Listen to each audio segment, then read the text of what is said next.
Hello again, friends. You're listening to Lingo Dose, the show where we learn real English for real life. I'm Emma. And I'm Josh.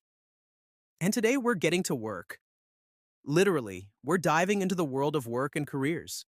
How to talk about your job, your dreams, and even your future in English. Whether you're just starting out, changing careers, or dreaming of quitting your job and moving to Bali, this episode's for you.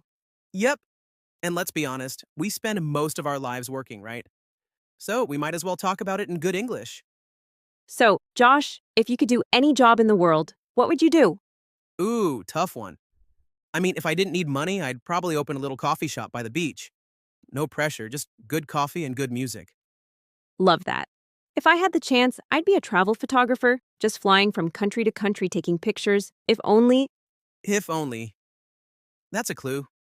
We're going to practice the second conditional today, imagining unreal situations. But more on that in a bit. Before we jump in, what about you listening? Have you ever dreamed of changing careers, maybe doing something totally different? Take a second to think about that, because in today's episode, we're also going to talk about the future perfect. You'll learn how to talk about your career goals in the future, like by 2030, I will have started my own business. So keep that dream job in your mind. You'll need it later. All right, Emma, let's talk about our first job ever. What was yours? Oh, wow. I worked at a clothing store, folding shirts for hours. Honestly, it was kind of a dead end job. Classic phrase, dead end job. That's a job with no opportunity to grow or get promoted. Yeah. It taught me patience, though. What about you? I worked in a call center. I hated it. But now I look back and think, if I hadn't done that job, I wouldn't have learned how to deal with angry people. There you go, second conditional in action. If I hadn't done that job, means it's in the past, and you're imagining what life would be like without that experience. Okay, fast forward. Imagine we're both working at a big company now. Which job would you prefer, manager or creative director? Hmm, probably creative director. I don't want to call the shots all the time. Good expression. Call the shots means to be the person making the decisions, the boss. Right. It sounds powerful, but also stressful. I believe a healthy work life balance is more important than a big title. I totally agree. In my opinion, burnout is one of the biggest problems today. People work so much they forget to actually live. Okay, let's get into some grammar, starting with the future perfect. We use it to talk about something that will be finished at a certain point in the future. For example, by next year, I will have worked at my company for 5 years. Or, by the time I'm 35, I will have started my own design studio.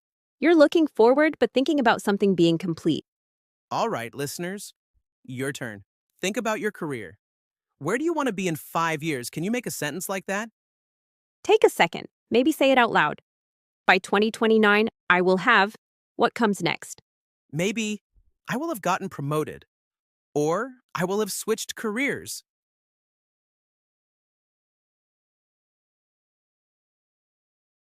Now let's go back to the second conditional. This one's all about imagining. Like, if I had more confidence, I'd apply for that job. Or, if I worked in tech, I'd be making more money. It's not real right now, but it helps you dream out loud. It's perfect for job interviews too. You might hear, what would you do if you had more responsibility? Listeners, what about you? What would you do if you could work anywhere in the world? And how about previous episode? We asked you to talk about your favorite athlete in English. Did you try it? If you did, you'll find it easier to start thinking in English, comparing two things with each other or others. Let's shift gears a bit. In a real conversations, especially at work, we often give opinions. But in English, we like to soften opinions so we don't sound too direct. Right?